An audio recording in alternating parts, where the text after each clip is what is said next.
Mateo, unang kabanata. Ang aklat ng lahi ni Hesukristo, na anak ni David, na anak ni Abraham. Naging anak ni Abraham si Isaac, at naging anak ni Isaac si Jacob. At naging anak ni Jacob si Juda, at ang kanyang mga kapatid. At naging anak ni Juda kay Tamar si Fares at si Zara. At naging anak ni Fares si Esrom. At naging anak ni Esrom si Aram. At naging anak ni Aram si Aminadab. At naging anak ni Aminadab si Naason. At naging anak ni Naason si Salmon. At naging anak ni Salmon kay Rahab si Buz. At naging anak ni Buz kay Ruth si Obed. At naging anak ni Obed si Jesse. At naging anak ni Jesse ang haring si David. At naging anak ni David si Salomon, doon sa naging asawa ni Urias. At naging anak ni Salomon si Rehoboam. At naging anak ni Rehoboam si Abias. At naging anak ni Abias si Asa. At naging anak ni Asa si Josaphat. At naging anak ni Josaphat si Joram. At naging anak ni Joram si Osias. At naging anak ni Osias si Joatam. At naging anak ni Joatam si Akaz. At naging anak ni Akaz si Ezekias. At naging anak ni Ezekias si Manases. At naging anak ni Manases si Amon. At naging anak ni Amon si Josias. At naging anak ni Josias si Jeconias at ang kanyang mga kapatid ng panahon ng pagkadalang bihag sa Babilonya. At pagkatapos ng pagkadalang bihag sa Babilonya ay naging anak ni Jeconias si Salatiel. At naging anak ni Salatiel si Zorobabel.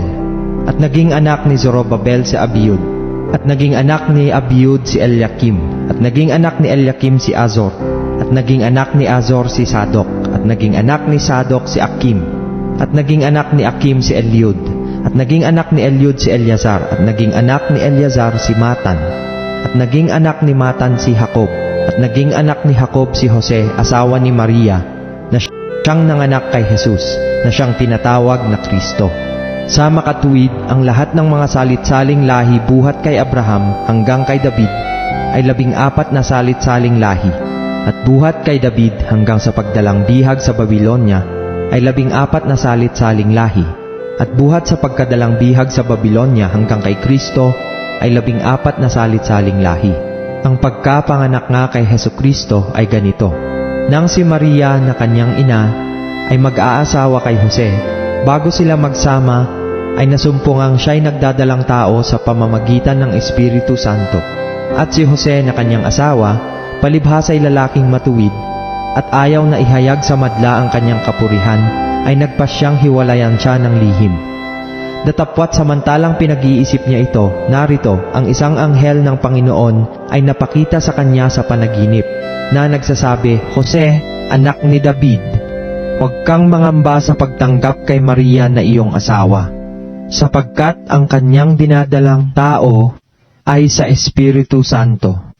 At siya'y manganganak ng isang lalaki, at ang pangalang itatawag mo sa kanya'y Jesus, sapagkat ililigtas niya ang kanyang bayan sa kanilang mga kasalanan. Ganap ang sinalita ng Panginoon sa pamamagitan ng propeta na nagsasabi, narito, ang dalagay magdadalang tao at manganganak ng isang lalaki, at ang pangalang itatawag nila sa kanya ay Emmanuel, na kung liliwanagin ay sumasa atin ang Diyos.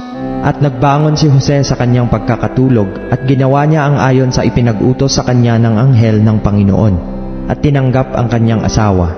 At hindi nakilala siya hanggang sa maipanganak ang isang lalaki at tinawag niya ang kanyang pangalang Jesus.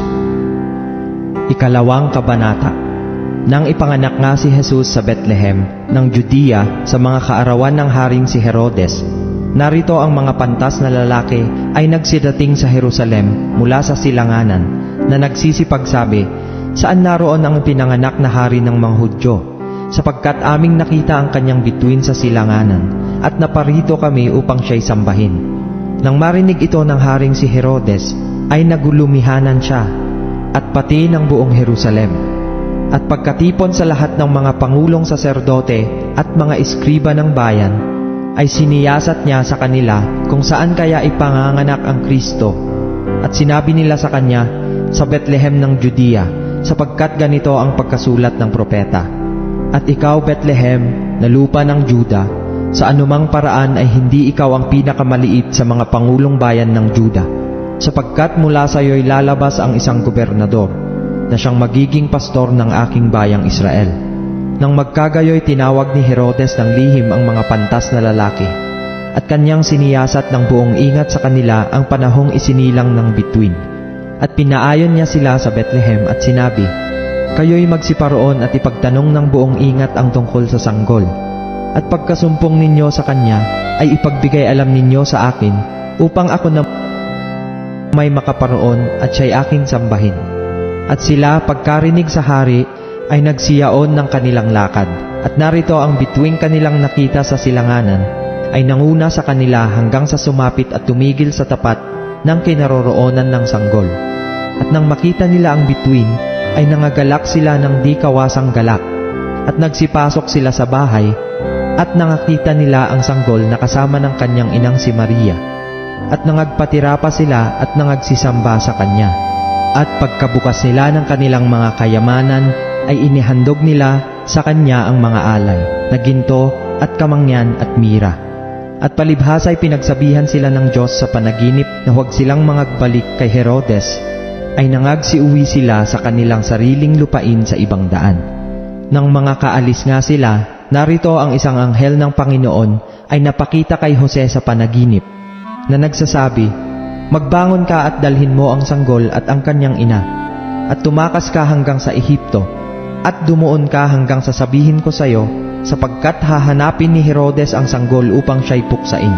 At siya'y nagbangon at dinala ang sanggol at ang ina nito sa kinagabihan at napasa Ehipto, at dumuon hanggang sa pagkamatay ni Herodes, upang maganap ang sinabi ng Panginoon sa pamamagitan ng propeta, na nagsasabi, "Mula sa Ehipto ay tinawag ko ang aking anak."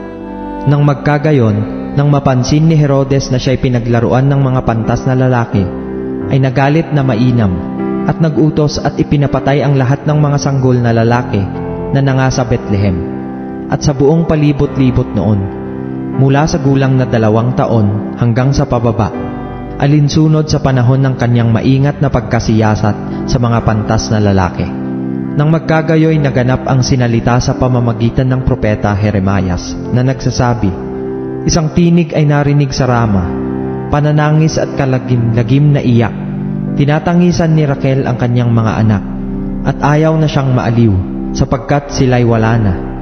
Ngunit pagkamatay ni Herodes, narito ang isang anghel ng Panginoon ay napakita sa panaginip kay Jose sa Ehipto, na nagsasabi, "Magbangon ka at dalhin mo ang sanggol at ang kanyang ina, at pumatungo ka sa lupain ng Israel, sapagkat nangamatay na ang nangamimithi sa buhay ng sanggol."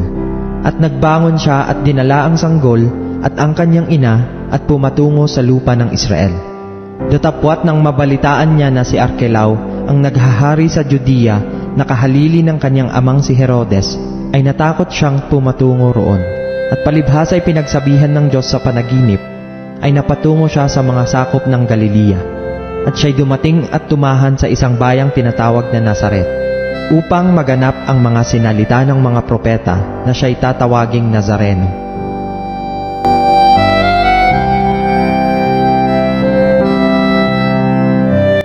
Ito ang kasaysayan ng lahi ni Hezo Kristo magmula kay Abraham, hanggang kay Jose na asawa ni Birheng Maria, at siya ay nagkatawang tao dito sa lupa. Hanggang dito na lang, at abangan po ninyo ang mga sumusunod pang kabanata.